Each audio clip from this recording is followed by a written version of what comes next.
the organizers.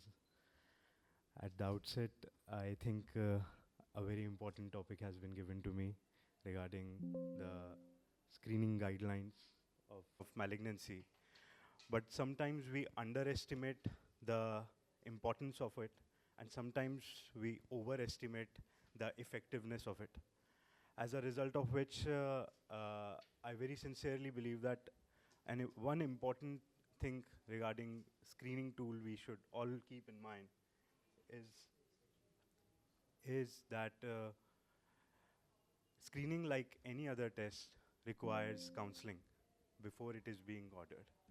So when we plan a mammography or when we plan any sort of screening test, we have to inform our patients, the person who we are screening, about what we expect from the test.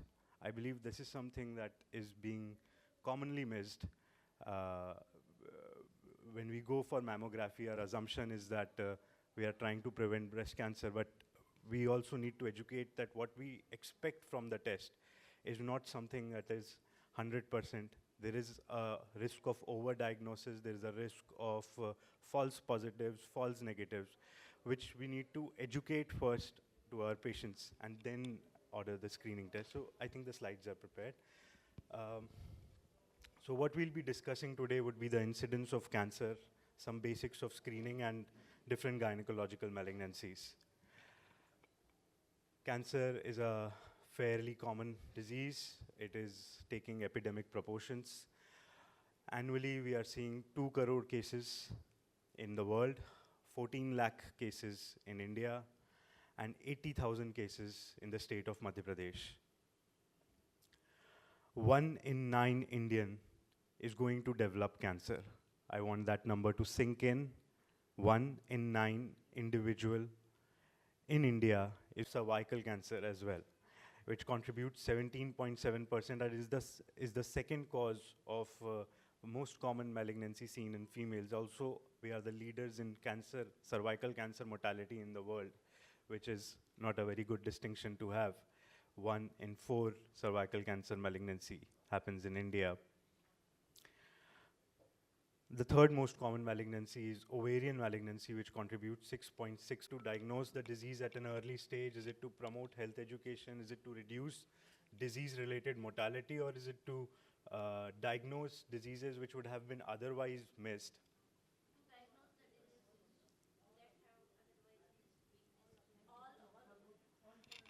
So I've deliberately kept this point here, and the point that I want to really stress is that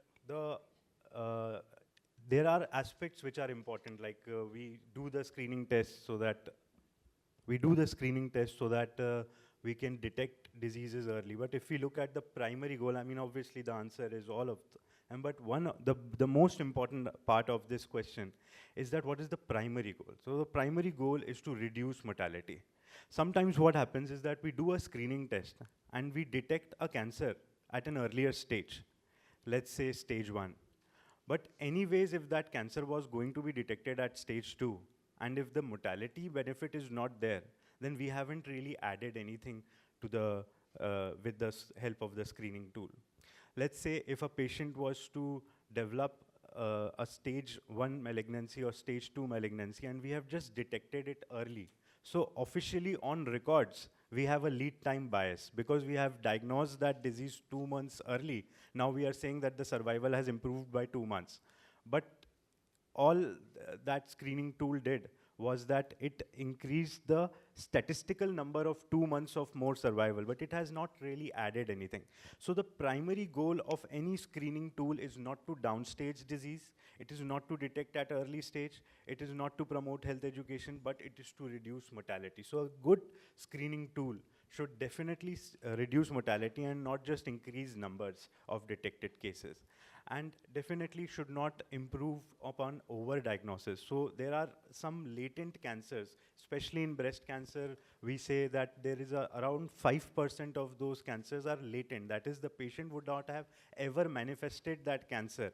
We did the screening test, we identified that cancer, and we treated it. But that's 5% of those cases are overdiagnosis.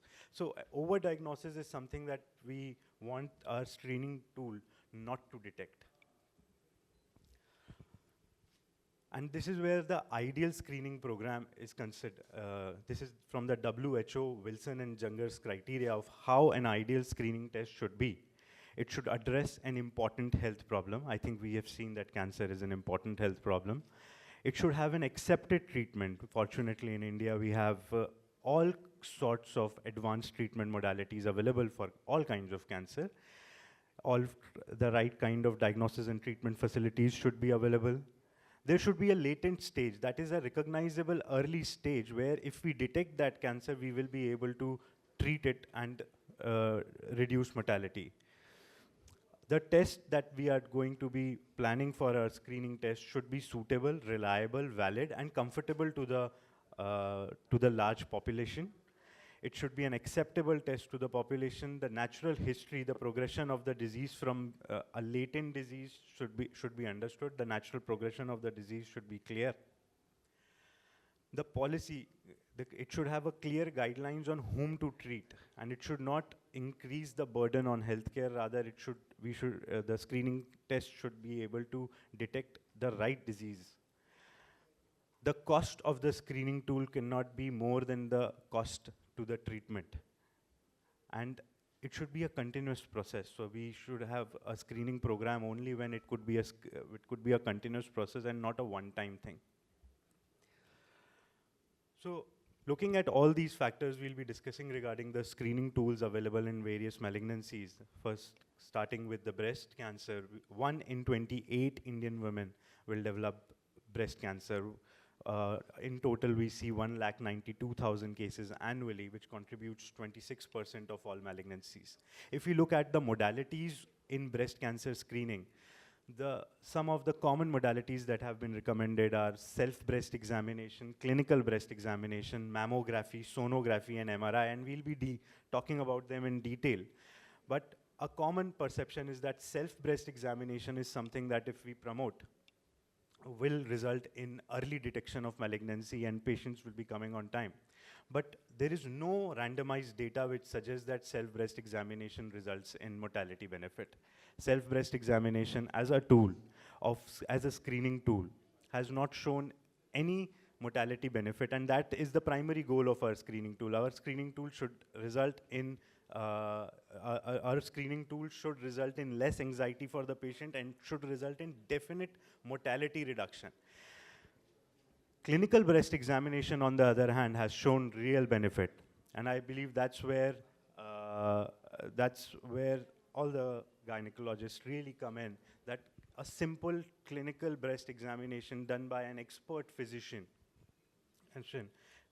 has shown mortality benefit. Mammography, which is an X-ray based technique, is recommended for average risk patient and has shown mortality benefit. Sonography remains a tool which has been added to mammography, but it increases the overdiagnosis part. So cannot be added to all mammography tests that we are doing, and it is not part of our recommended screening tool for all. But it is utilized when we have dense breasts. MRI has been recommended only in cases where the lifetime risk is more than 20%. So this is from the United States Preventive Services Task Force guidelines and the NCCN guidelines, which recommend that screening should start at the age of 40. And NCCN recommends an annual mammography, while the USPSTF suggests a biennial approach.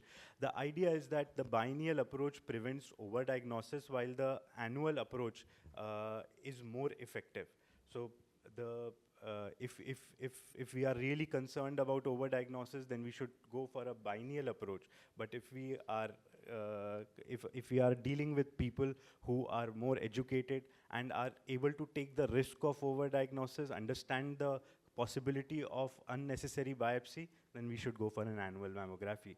The risk of developing breast cancer has been modeled based on several models, Gale model, Claus model, and there has been an attempt to individualize the approach of screening based on the risk factors of the patient.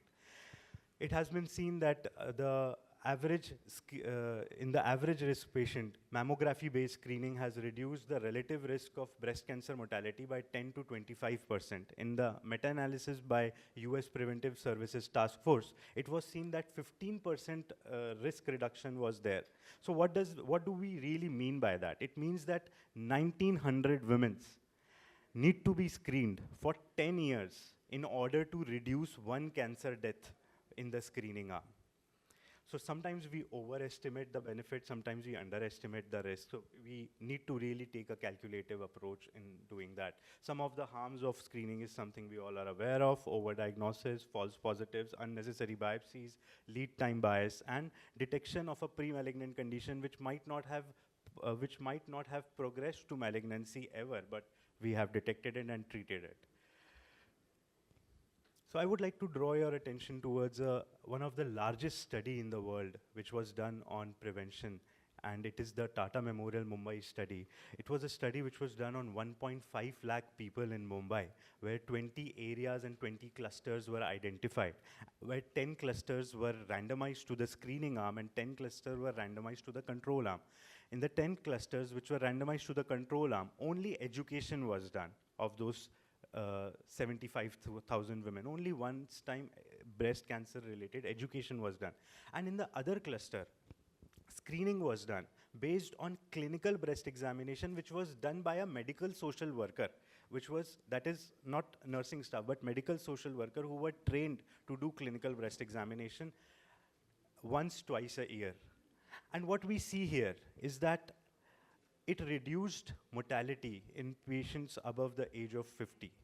And it was able to provide the same benefit that mammography provides without the addition of overdiagnosis. So clinical breast examination done by health workers has also proven to provide a 34% reduction in mortality. Now, as science is improving, we're talking about personalized screening. That is, with the genetic test of germline mutations being tested from saliva, the personalized risk scoring is being done. And this is from the UK, the PEBS data and the Wisdom data from US, where based on the risk factor determined by the germline mutation, we are seeing a personalized risk score is being calculated, and on that basis mammography is being, and it is being found that it is very cost effective. If you'll see, it is more cost effective than the annual mammography being done of all people. Coming to cervical cancer, we have 17% of all cancers seen in females are cervical cancer. I'm talking to an audience which is already aware about pap smear, and you are already routinely doing these tests. So cytology every 3 years, HPV testing every 5 years, recommended from age 30 to 65. And this is something similar which is being recommended by the Preventive Services Task Force. Another Mumbai study which was similarly done by Tata Memorial. This was done by visual inspection under acetic acid. Again, 1.5 lakh females, where medical social workers were trained for visual inspection under acetic acid, and it was found that this simple tool also reduced mortality by 31%. So we are seeing that screening tools can significantly reduce mortality. In ovarian malignancy, the average risk patients are not supposed to undergo screening tools. The PLCO trial has clearly shown that average risk people are not going to benefit from transvaginal sonography and CA125 monitoring. But there is a ROCA algorithm, that is risk of cancer algorithm, which is they take the baseline CA125 and then they monitor it annually. And based on the elevation of the CA125, the further risk stratification is done, whether the patient requires ultrasound or not. And that has also shown some benefit, but that also again has not shown any mortality benefit. So it is also not recommended. I think I've passed my time. So yeah, शुरुआत में battery low थी. I think not shown any benefit, any mortality benefit. So it should not be recommended as for patients who have average risk. But for patients who are BRCA1 and BRCA2 positive, we all know about Angelina Jolie, who has had her risk-reducing salpingo-oophorectomy done and risk-reducing mastectomy done because she was BRCA1 positive. So this is also an important aspect which we need to see, and we see these cases. We have around 4 or 5% of these cases, and in a month I see at least 2 or 3 cases of BRCA. And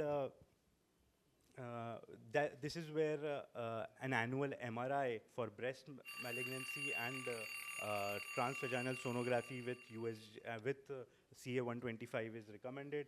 Again, in endometrial malignancy, no screening data for average risk individuals. We have data in Lynch syndrome. We have data for patients who are using tamoxifen. This is something that we are commonly doing in our practice. We have breast cancer patients who we are giving tamoxifen. There is an increase of 2%, but let me tell you that as per the ESMO guidelines, there also sonography is not recommended for asymptomatic individuals, and it is recommended only for individuals who become symptomatic. In Lynch syndrome, of course, we have the indication of endometrial biopsy to be done annually, starting at the age 30. Lynch syndrome is not very common, but we do see such cases at least once in 3 or 4 months. So the take-home points in breast cancer: annual mammography after age 40, cervical cancer, pap smear and HPV co-testing. Visual inspection under acetic acid has been used very successfully by medical social workers and has shown significant benefit. In ovarian malignancy, no screening for average risk, but for BRCA1 and 2, definitely. In endometrial cancer, no screening for average risk, but definitely for Lynch syndrome, we should. Thank you.